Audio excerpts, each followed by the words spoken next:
요즘에 우리는 과거에는 한 번도 들어보지 못한 그런 새로운 용어들을 많이 듣습니다. 이제는 백신 맞고 코로나와 더불어 함께 살아가자, 그런 뜻으로 요즘 제일 많이 들리는 용어는 위드 코로나라는 그런 단어죠. 그리고 이제는 코로나를 넘어서자 해서 비욘드 코로나, 이런 단어도 많이 씁니다.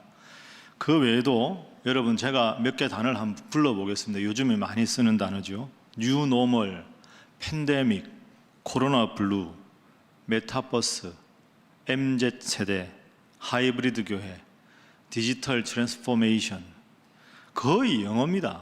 근데 흔하게 이런 용어들을 많이 씁니다. 다 느끼시죠? 세상이 너무너무 급격하게 변해가고 있고, 우리의 삶도 변하고 교회도 변해야 된다, 이렇게들 다 주장합니다. 모두가 변화를 이야기하는데 정작 내 삶은 별로 변한 게 없다. 내가 뭘 변화해야 될까? 가만히 있으면 뒤처지는 것 같고, 뭘 어떻게 해야 될지 모르고, 이런 게 사실은 오늘 우리의 삶입니다. 그런데 여러분, 아무리 여러분의 삶이 변하고 환경이 변하고 사회와 세계가 변해도 절대로 변하지 않는 게 있습니다. 이걸 확실하게 붙잡는 게 제일 중요합니다. 그게 오늘 본문의 주제인데요, 한번 따라해 보시죠. 하나님은 올바른 예배자를 찾으신다. 여러분, 믿습니까? 이게 제일 중요합니다. 어느 시대에 어떤 환경이 되어도 하나님은 그 시대, 그 환경, 그 변화에 하나님 앞에 정말 올바르게 예배하는 예배자들을 찾으신다 하는 것이죠. 그게 바로 오늘 본문의 주제입니다. 오늘 본문이 로마서인데요, 로마서는 사도 바울이 쓴 성경 중에서 생애 제일 마지막에 쓴 성경으로 알려져 있습니다. 그리고 로마서 1장부터 11장까지는 기독교라는 종교가 과연 무엇을 믿는 종교인가, 그 교리적인 설명을 쭉 다 하고, 오늘 12장 1절부터는 이제 기독교 신앙의 핵심을 알았으니 이 세상에서 기독교인이 어떻게 살아야 하는가. 여러분, 이게 참 중요한 주제지요. 우리가 하나님 믿는 사람답게 살아간다는 게 이 세상 속에서 어떤 뜻인가, 그걸 가장 분명하게 정확하게 정리하고 있는 것이 오늘 본문입니다. 내가 이 세상의 변화에도 불구하고 세상 속에서 하나님 믿는 사람으로 어떻게 살아야 되는가, 그 대답입니다. 자, 다시 한번 읽어볼까요? 1절 2절 함께 시작. 그러므로 형제들아, 내가 하나님의 모든 자비하심으로 너희를 권하노니 너희 몸을 하나님이 기뻐하시는 거룩한 산 제물로 드리라. 이는 너희가 드릴 영적 예배니라. 너희는 이 세대를 본받지 말고 오직 마음을 새롭게 함으로 변화를 받아 하나님의 선하시고 기뻐하시고 온전하신 뜻이 무엇인지 분별하도록 하라. 아멘. 저 1절 2절에 보면 중간에 하이라이트 된 게 있습니다. 영적 예배. 저게 제일 중요한 단어입니다. 영적 예배라는 단어를 더 정확하게 원문으로 번역하면 합당한 예배입니다. 따라해 보시죠. 합당한 예배.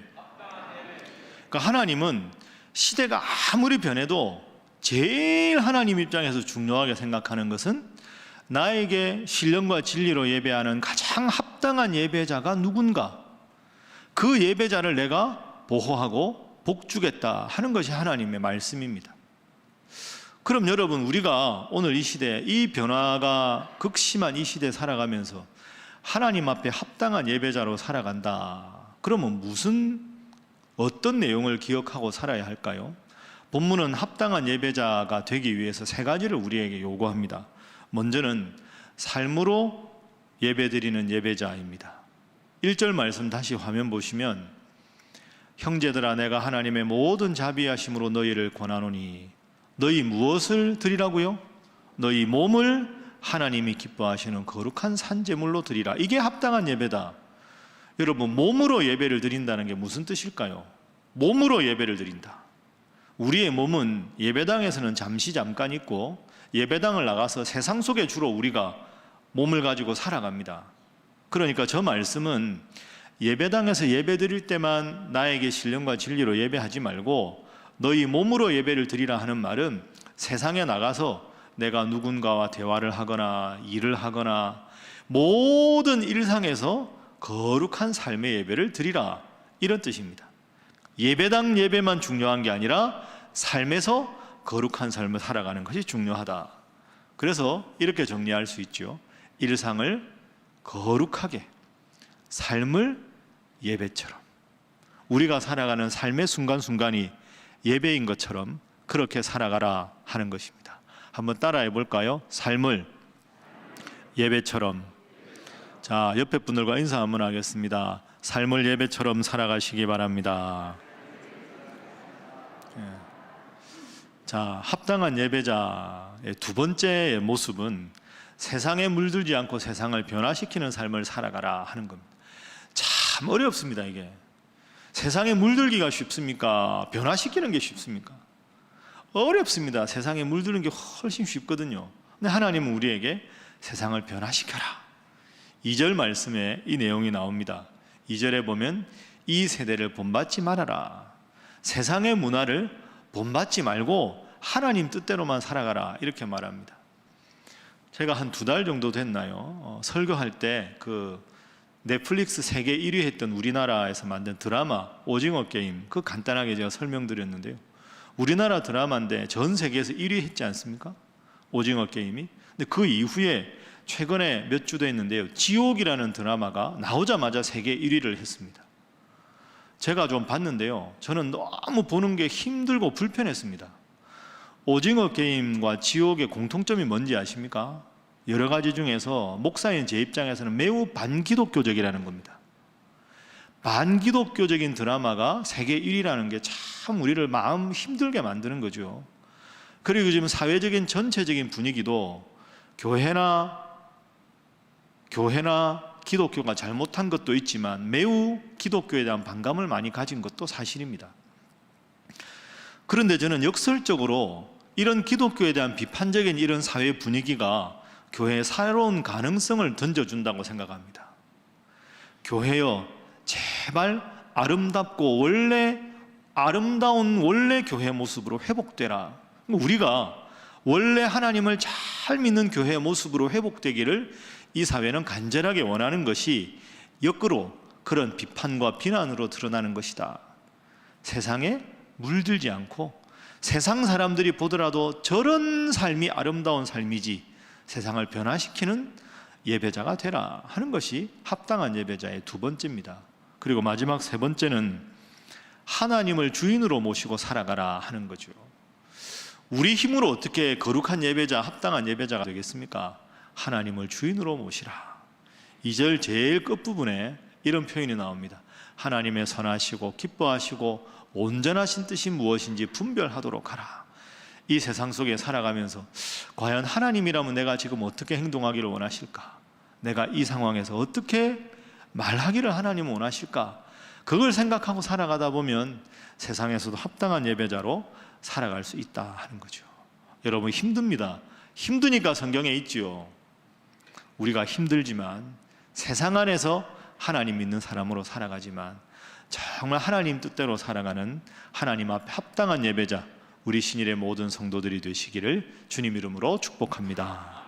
자, 우리 옆에 분들과 인사 한번 하겠습니다. 하나님을 주인으로 모시기 바랍니다. 자, 한 번 더 할까요? 잘하시기 바랍니다.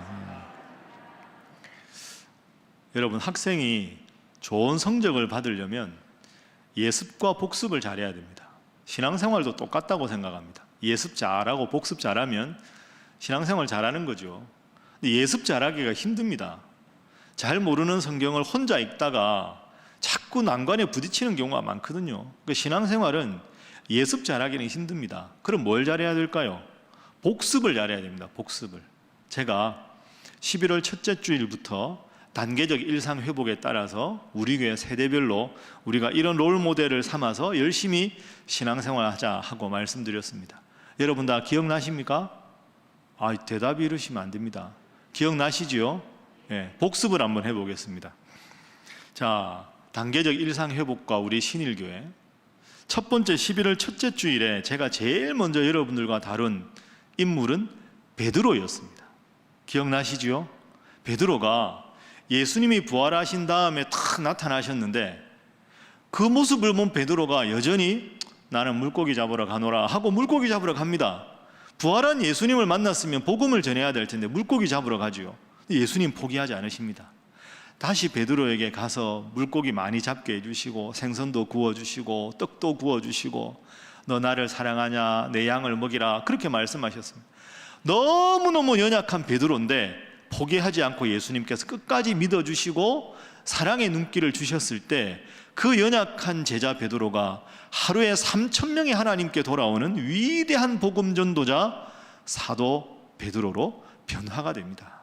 그래서 코로나 지나면서 신앙이 약해진 우리 성도들도 있고 가족들도 있고 이웃들도 있지만 우리가 마음을 닫지 말고 그분들에게 신앙을 권면하고 함께 기도해서 그분들이 위대한 신앙인이 되도록 하자 하는 것이 11월 첫 번째 주 서론에 해당되는 그런 말씀이었습니다.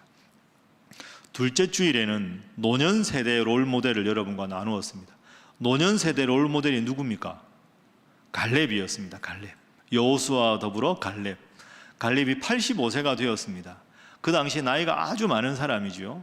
그런데 가나안 땅에 들어가서 가나안 땅을 다 이제 땅을 분배하는데 딱 갈렙이 손을 들고 저에게 제일 어려운 험한 산지를 주십시오. 제가 지금이라도 저 산지를 싸워서 이기겠습니다. 그렇게 말을 하죠. 여호수아가 얼마나 기뻤을까요? 85세가 되고 출애굽의 가장 큰 공로자였으면 편한 길을 갈 수 있었는데 갈렙은 편한 길이 아니라 어떤 길을 취했습니까? 바른 길. 참 여러분 망각의 능력이 탁월합니다. 한번 따라해 보겠습니다. 편한 길, 바른 길.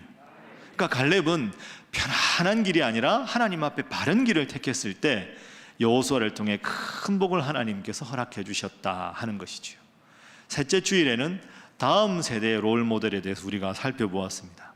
다음 세대 롤 모델 누굽니까? 다니엘이었습니다. 다니엘. 67년 동안 가장 높은 자리에 있었던 다니엘은 항상 하나님 앞에 하루에 3번씩 기도하던 사람이었습니다. 다리오 왕 때 다리오 왕을 섬기지 않고 어떤 신에게 절해도 다 사자굴에 집어넣겠다고 왕이 조서를 내렸지만 예루살렘 성전을 향한 윗문의 윗방의 창문을 열고 하루에 3번씩 기도했습니다. 평생 기도하던 사람, 기도하다가 발각돼서 사자굴에 던져지더라도 나는 감사하겠다.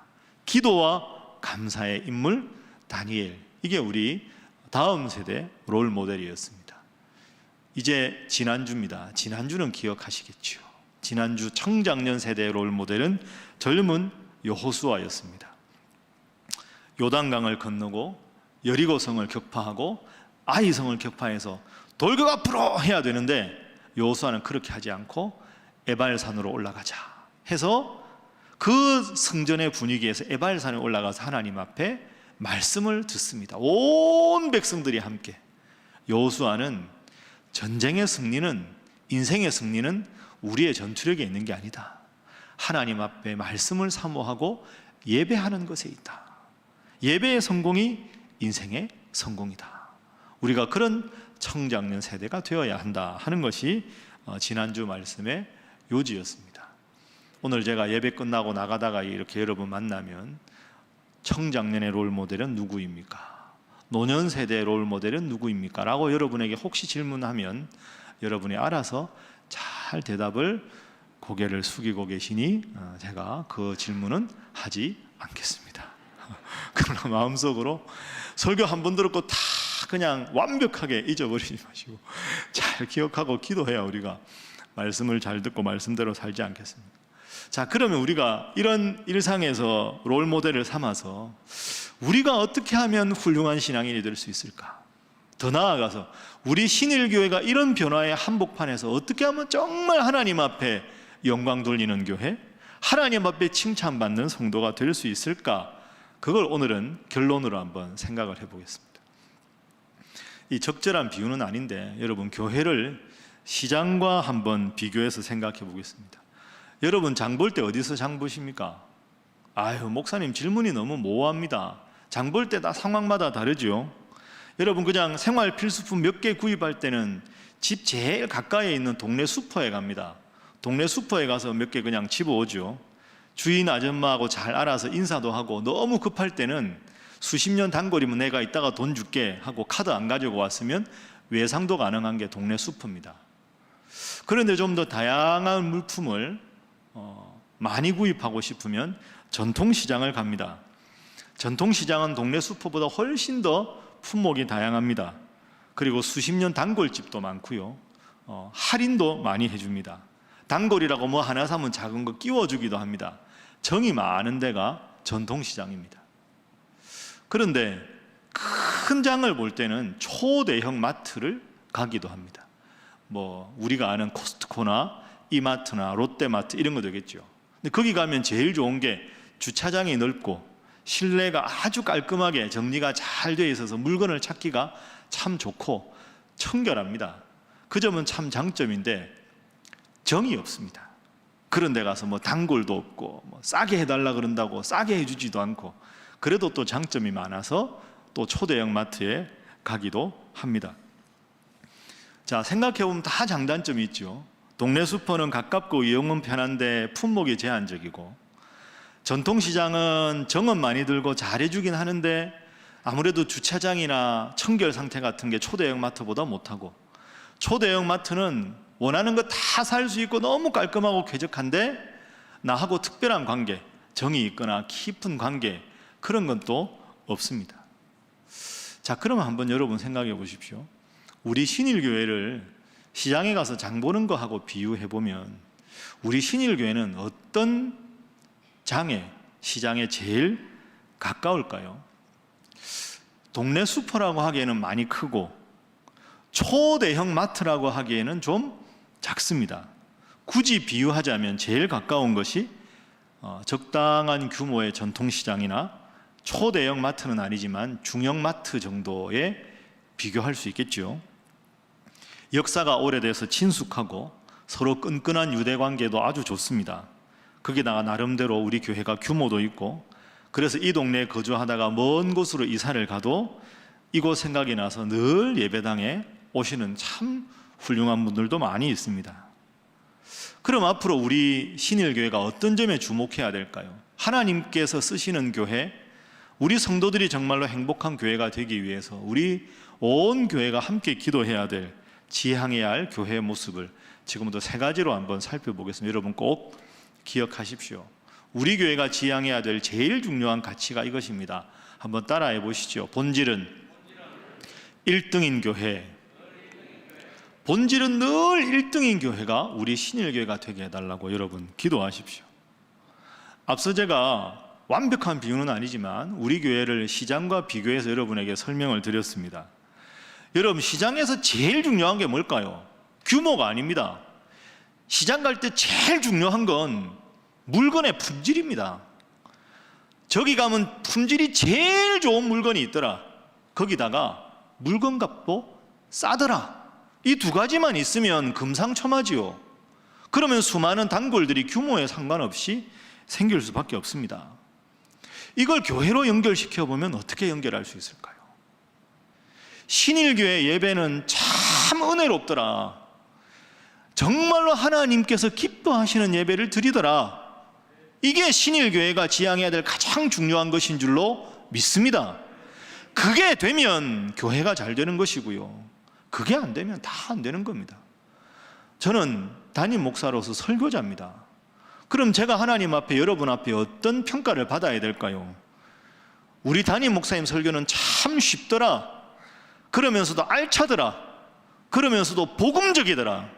이게 제가 들어야 될 칭찬이고 제가 노력해야 될 과제인 거죠. 저는 알고 있습니다. 저는 그렇게 훌륭한 설교자가 아닙니다. 그러나 여전히 부족하지만 앞으로도 제가 신일교회 담임 목사로서 열심히 설교 준비하고 기도하고, 때로는 말씀 속으로와 같은 여러분이 꼭 필요한 성경 공부 교재를 만드는데 여러분에게 신앙에 도움을 드리는 최대한 집중할 겁니다.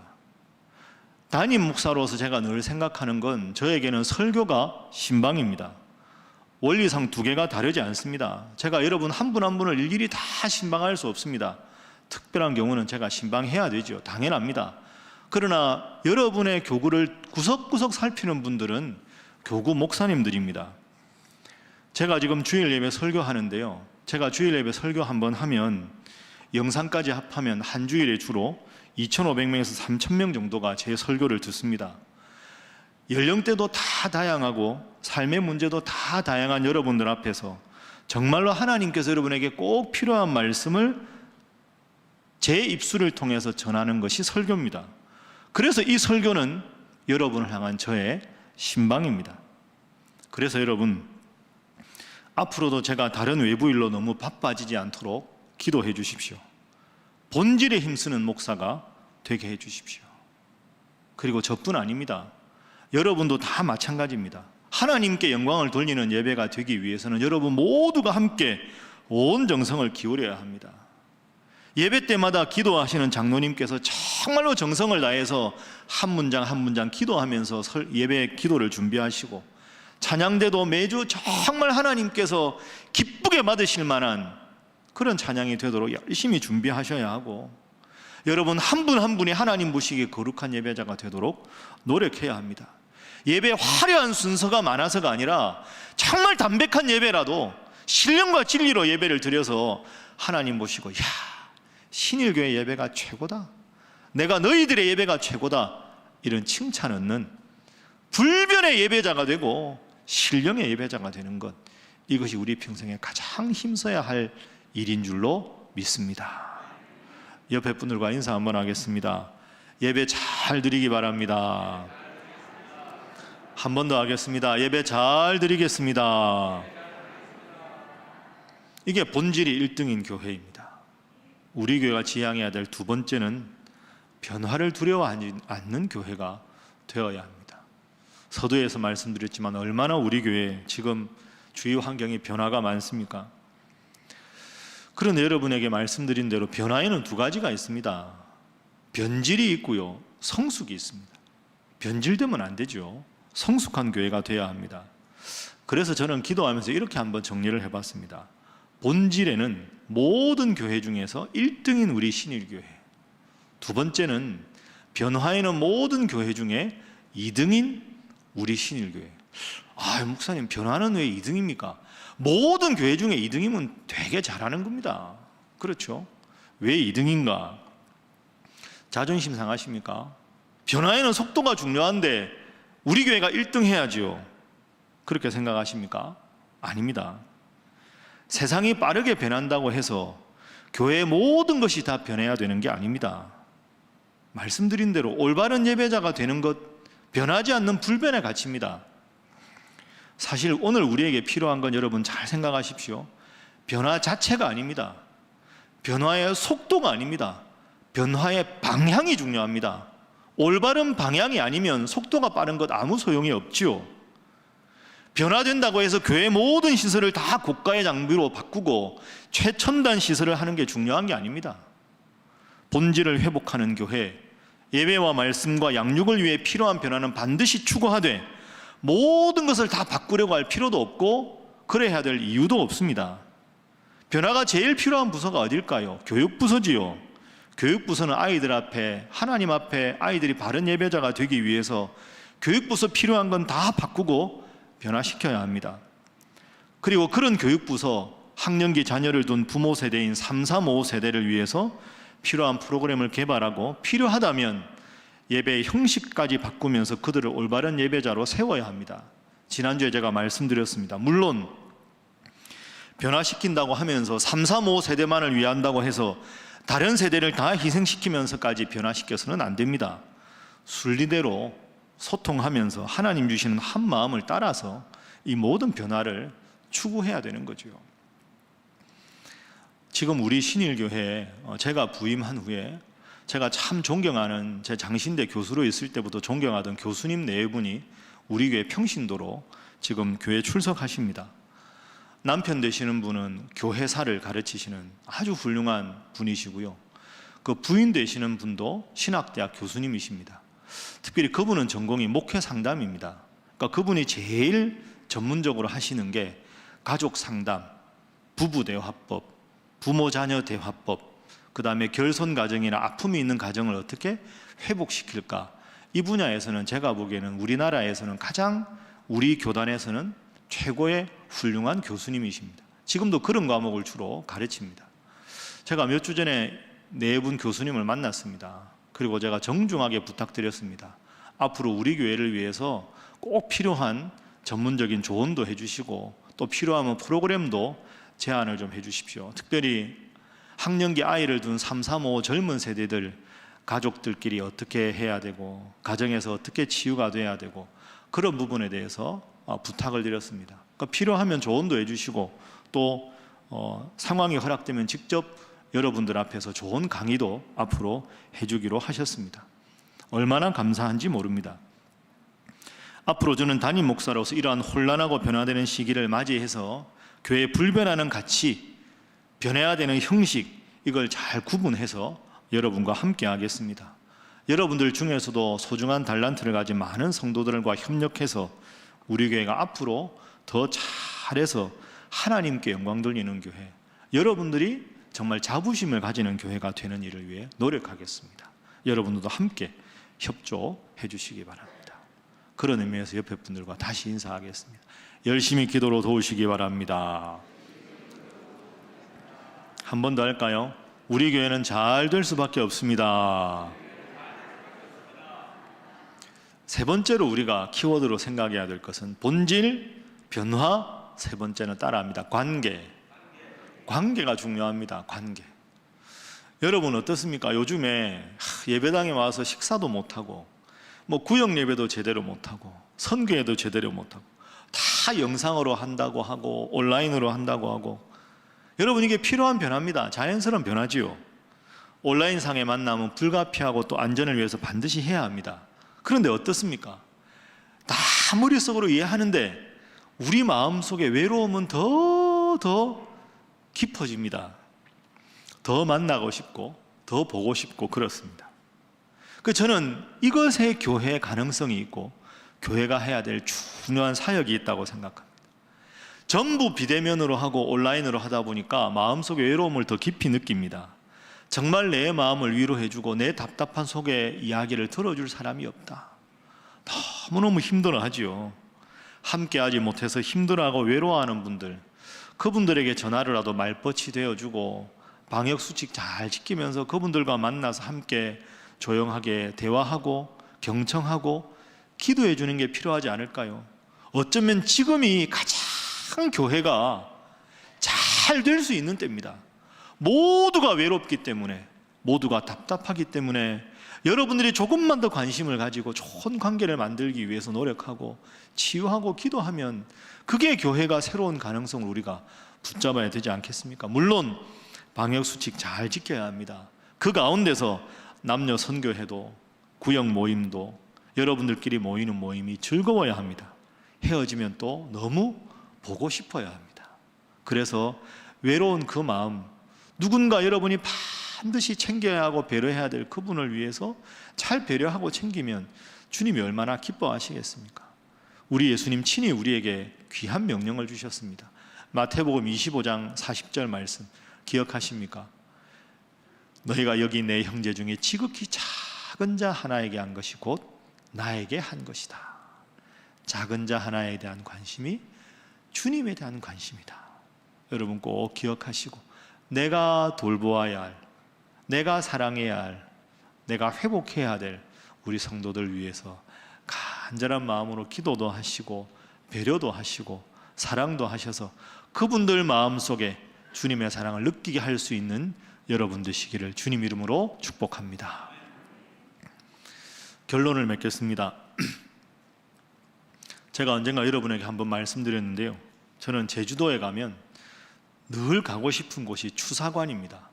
추사 김정희 선생을 기념해서 만든 추사관. 저 추사 세한도 여러분 아시죠? 제가 한번 소개했는데 저 세한도 그림과 똑같은 구조로 저 추사관을 지었습니다. 저 관람료도 없거든요. 여러분 가보십시오. 참 좋습니다.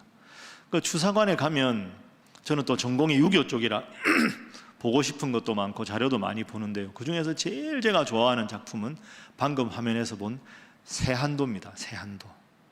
세한이라는 말은 논어의 자한편에서 나온 말이죠. 논어 자한편에 이런 구절이 나옵니다. 세한 연후에 지 송백지 후조야니라. 세한, 날씨가 추워진 연후, 날씨가 너무 추워진 뒤에야 지 알게 된다. 소나무와 잣나무가 후조 늙게 시든다는 것을 알 수 있다. 날씨가 막 추워지면 모든 나무가 다 이파리가 떨어지고 죽은 것처럼 보이지만 소나무와 잣나무는 늘 상록수처럼 푸르다 하는 거죠. 여러분, 저 그림의 유래를 아십니까? 주사 김정혜 선생이 조선 후기에 아주 유명한 명망가였는데, 그래서 구름대 같은 많은 선비들과 따르던 사람들이 있었습니다. 그런데 모함을 받아서 제주도로 귀향을 갑니다. 그 먼 곳 제주도에 귀향을 가니까 이제 끈떨어진 년이 된 거죠.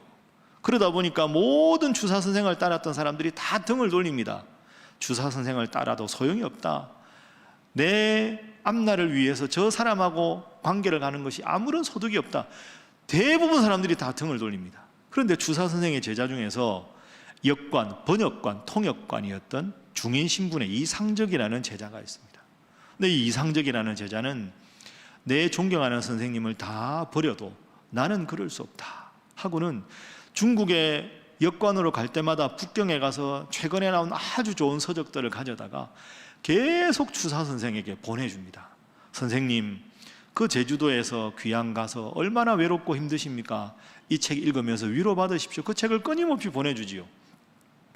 주사 선생이 너무너무 고마운 겁니다. 다들 내 등을 졌는데 저 중인 신분의 이상적이라는 제자는 여전히 나를 존경하고 따르는구나. 그게 너무너무 고마워서 그림을 그려줍니다. 그게 세한도입니다. 내 인생에 너무 춥고 힘든 시기가 와보니 모든 사람들이 나를 떠났지만 소나무처럼 잣나무처럼 여전히 나와 함께하는 이상적, 너야말로 참 내 제자다 하고 세한도를 탁 그려서 주는 거죠. 아주 멋진 작품입니다. 코로나 하고 과거보다 교회가 안 될 것이라고 하고 성도들 숫자가 줄어들 것이라고 하고 성도들의 믿음이 줄어들 것이라고 모두가 예언합니다. 그리고 예견하며 비통해합니다. 저는 그렇게 생각하지 않습니다. 이것이 역설적으로 기회가 된다고 생각합니다.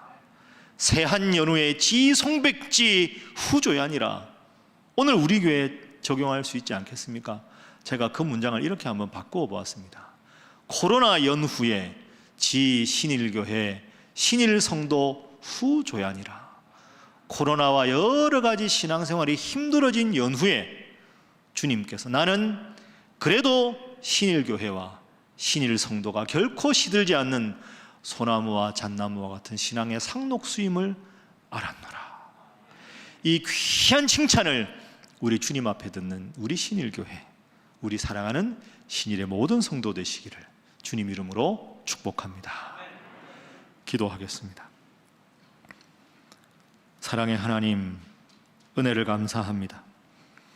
오늘도 부족한 저희에게 생명의 말씀 들려주시니 감사합니다.